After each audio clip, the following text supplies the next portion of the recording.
Don't be the freshman that. Don't be the freshman that doesn't do anything. Don't just sit in your room the whole time and just pretend like you're having a good time. Actually get out there and do something. Don't be that naive freshman. If someone is inviting you past 11 o'clock at night, there's a chance they don't really want to hang out with you. Netflix and chill isn't really Netflix and chilling.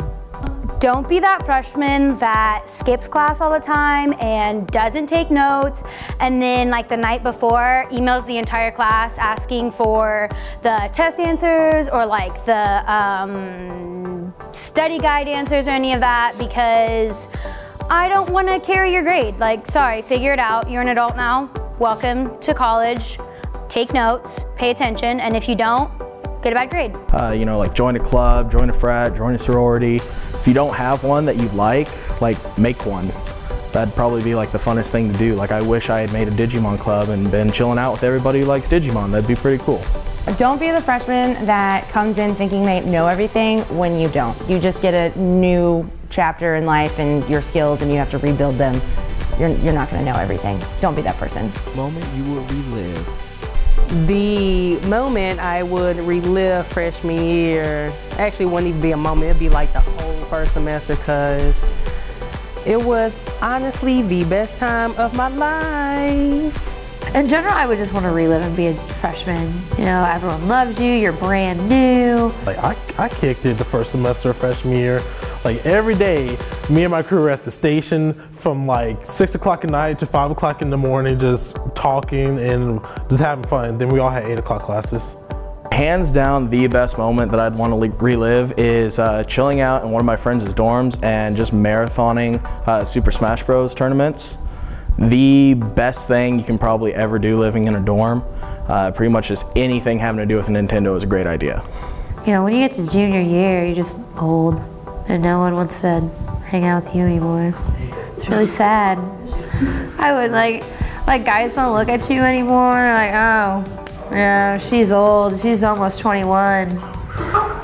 She is 21.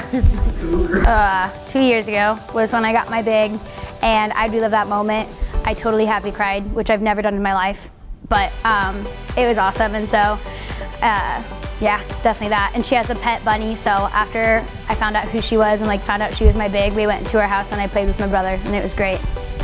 The most awkward moment with roommates. The most awkward moment with my roommate was, I remember she used to take like legit 30-second showers. Like, I remember she would go with her basket with shampoo and soap. Literally 30 seconds later, she'll come back, wet hair.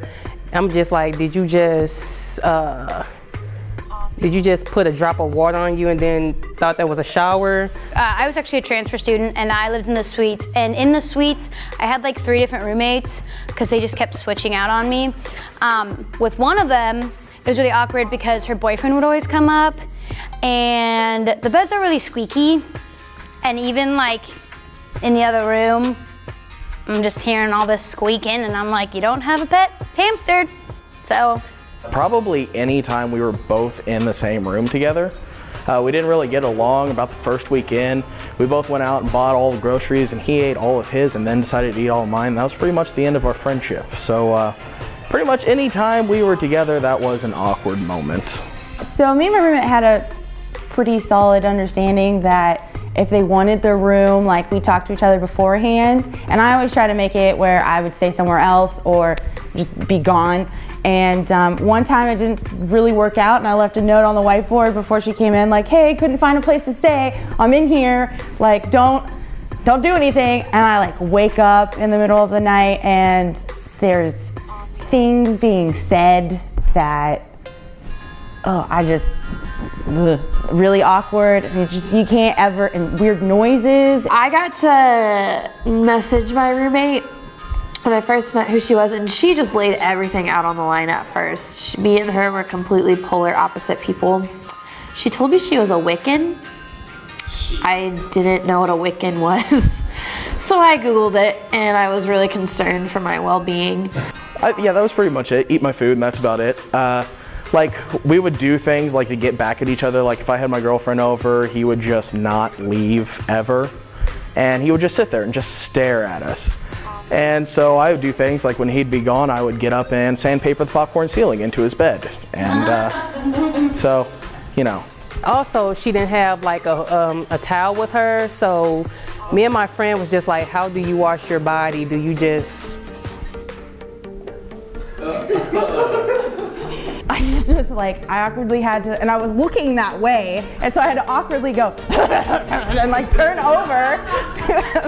I don't think they stopped, and I just was like, I'm gonna just try to go back to sleep, and I'm not traumatized by it at all. Being a girl, there's always that really awkward conversation when you have to ask your other roommate like what their opinion on pants is, because you know, like some girls are really weird and for some reason they don't want you to not have pants on, and they don't understand why people would hold you back like that, but it's fine. So yeah, that's always really awkward whenever you have that girl that like, I don't know, it's always an awkward conversation to be like, hey, are you cool with me not having on pants? Like 90% of the time. Like it's just an awkward question to ask. For more content, go to www.facebook.com/survivingfreshmen and follow KNWT Channel 8 on Instagram. I was thinking about this and I was like, I didn't have any expectations and life is great. Just don't have expectations.